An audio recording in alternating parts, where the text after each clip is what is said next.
4 million. It blows my mind. I just looked up how many new books are published each year in the United States. 4 million. That number can feel a little overwhelming, but it can also feel a little exciting, for it means that the possibilities for living books, that collective pool available to us, is potentially expanding every few months. Now, of course, not every one of those 4 million titles will be a living book. In fact, most of them won't. And of the small percentage that are living, only a few will be well written and contain good and noble ideas. We have to do our research to determine which ones are worthy to share with our children. So I try to keep a stack of new books going and read through them in turn, replenishing the stack as I hear of new possibilities. And when I find one that deserves that coveted award, a good living book, I share it with you. Today, I want to make sure you know where you can find those titles and give you some ideas for how you can use them with your family.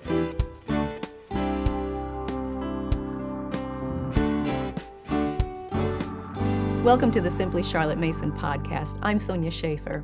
I love to discover new book gems, whether they are new from a publisher or just new to me. And I like to then share with you the titles of the ones that pass muster. Now, we have already chosen our favorite living books to include in our curriculum. If you look at the book list for one of our history courses, you're going to look at a list of some of our favorite books. But as I mentioned, more books are coming out every year. And sometimes we have more favorite books than we can prudently schedule into a year of study. So we keep a running list of what we call bonus titles. Bonus titles are books that are not written into our history lesson plans, but that have passed our high standards.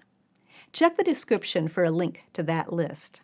But it's not just a list of titles. You can click on each book for more details that include a description, the reading level recommendation, the time period it covers, and more. We try to include notes about any part that you might appreciate a heads up about as a parent, or any ideas that you might want to discuss with your students. It's those kinds of details that make this list a valuable resource to help you determine whether to use any of those titles with your family. But if those titles aren't scheduled into the lesson plans, what do you do with them? Well, let me give you some ideas for how to use bonus titles. I envision them potentially being used in 3 ways. First, as a substitute. If you are having trouble getting a copy of a book that is scheduled in our lesson plans, you can always check the bonus titles to find a different book on the same period of time or the same topic. You might need a substitute if one of the recommended and scheduled books just isn't working for your family. I love that freedom with the Charlotte Mason method. As long as the title is a good living book, you don't have to stick with a set list. You can always substitute a different book that will work better for your children. You might want to switch out a book for one that reflects your family's particular heritage, for example. Or perhaps your older students have already read a recommended book once or twice before, and they know it very well. Well, in that case, you can choose a different book from the list that your student hasn't read. The bonus titles will provide you with excellent options for substitutes. A second way you can use the bonus titles is if you want to expand on a time period or topic. For example, perhaps you have enjoyed the recommended books in our Middle Ages study or our Early Modern study, and you want to add in more opportunity to learn about that time period. Well, that's fine. Check the bonus titles for some more possibilities. But let me give you one word of caution. If you are planning to add more reading, plan to add more days to your study. Don't just cram more books into the same allotted time. An important part of a Charlotte Mason education is giving your students time to digest and think about all of the good and noble ideas that they are receiving.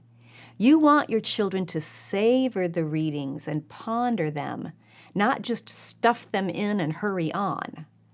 So if you're going to use the bonus titles to expand on a topic or a time period, plan on spending more weeks doing that study. You might stretch your study of the Middle Ages to a year and a half, and that's fine. Or you might just tuck an extra book or two into the summer months, not because you have to, but simply because you enjoy learning together. However you want to schedule it. The key is that if you're going to expand the number of books you're reading, also expand the number of days to read them. The third way that I envision bonus titles being used is for leisure reads.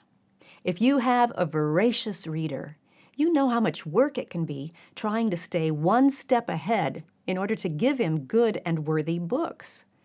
The bonus titles will save you some time.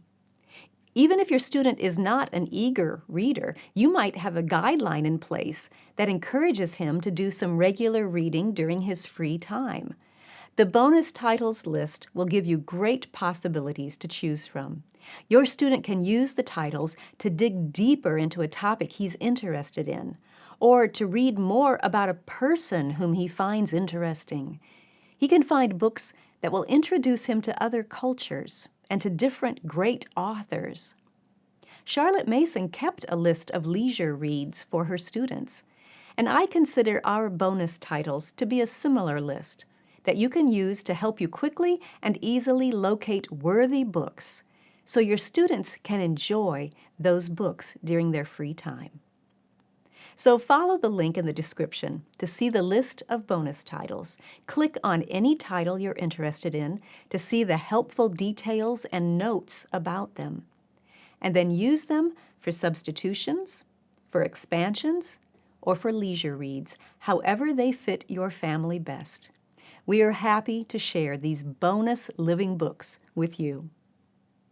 If you enjoyed this podcast, be sure to subscribe. Thanks for joining me. I'll see you next time.